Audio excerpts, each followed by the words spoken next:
Well, hey guys, what is up? What's going on out there today? Brent Abel here at webtennis.com. Another episode of What's the Right Shot? And I'm going to tee this up here for you. I've got two things today that I want to work with you on. And number one is going to be in a situation like this where you've got choices, right? You know he's moving in. And so you're thinking either, well, let's pass it up the line. Maybe. We've seen that recently. Maybe you go short angle cross court, right? You come around the ball with making contact on the outside corner. I know. Let's call it a round corner to try to get the ball to go back cross court, sharply angled. Maybe you play it down at the guy's feet, whatever it is. But in this case, if you are me, what shot choice are you likely to choose? And so a lot of the time for me, with this is my shot choice is, and you're going to see this with my court positioning after I play the shot that I play. My thought here is that, you know what, if I go up the line, I really got to make sure it's good because I just feel like I'm so far back behind the baseline and I will not have much time to recover to play a two-shot play. So my thought here is that, well, if I can get the ball down in here somewhere, if I can not really play it too firm, I don't want to take time away from myself, right?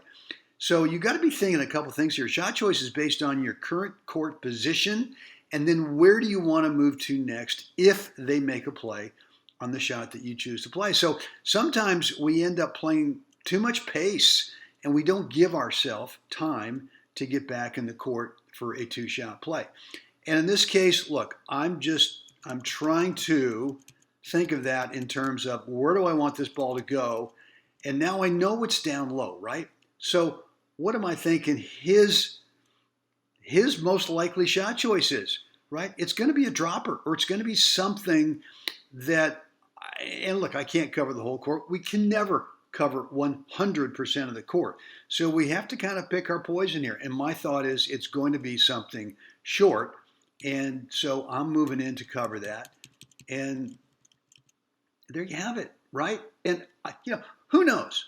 I mean, is there a little peeking, P-E-E-K, going on over there? Is he taking a look at me moving in and thinking, well, I better hit a better shot? I don't know. We'll never know. But the point here is that it's never a bad play to play it underneath that opponent and not think that you've got to go for an all-out, clean, passing shot winner. Even if you're this far out of the court, you can always play it in such a way where it's a little bit slower, buying you time. You know it's probably coming back. That's okay. And from here, you just decide, well, what shot are they most likely going to play? And for me, it was, he's going to drop it, right? And so there you have it.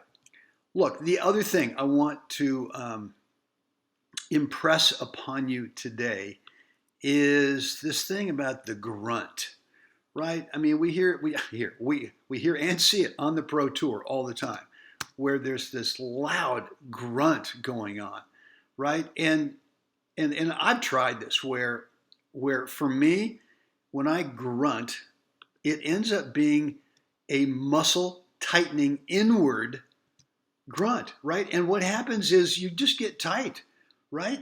I mean, grunting is really supposed to be more of an exhale that when you go out through the ball, what I feel right here is it's a true blowing out right through the ball. So there's no tension, there's no tightness through contact. Because what happens when you do that is the racket naturally slows down, right? It's just a muscle tightening thing here, and you don't want that. You don't want the racket to slow down. So for me, it's a real, true exhale. Let's blow out through contact. And same thing here with this backhand. I've picked my poison. Where's my shot going to go? What am I doing next with core position? But I got to make sure that I don't get tight right in here.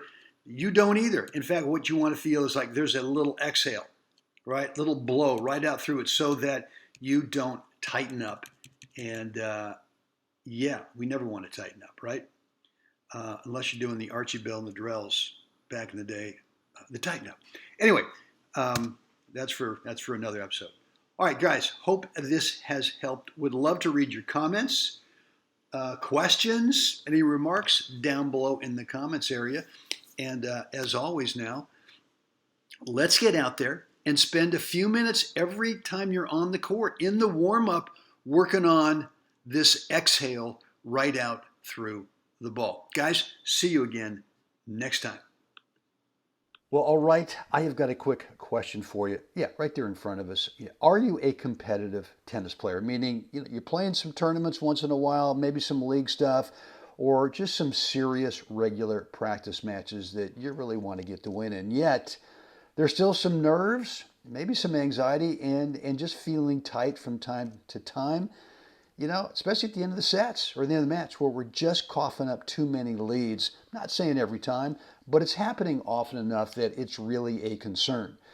Or maybe just not enough belief in those really close singles and or doubles matches. And for me, it was the same thing until I got really serious about the need for training some mental skills. And when I did, a recent 12-month run, 8 USA gold balls in singles and doubles, an ITF World Doubles title in Mallorca, Spain, and currently ranked USA #1 in both singles and doubles, and ranked in the ITF World #3 singles and #1 doubles. And what I've discovered is there are 5 specific mindset skills that I had to habituate on a daily basis. Didn't take much time, maybe 5 minutes a day, but it's really been the missing piece for me in terms of belief and confidence. And not only me, for a lot of my students as well who struggled with, getting tight, getting nervous, blowing leads, and just not getting the win in those really tight matches. What I've got for you is I want to give you one of those mindset skills. It's the 80-20 reality. And if you nail this, I'm telling you, it's going to make a huge difference in just confidence in your game. There's a link down below. I want you to click it. You'll get immediate access to another video that's going to describe to you what that 80-20 reality is. Right down below, click that link, and I'll see you inside that video.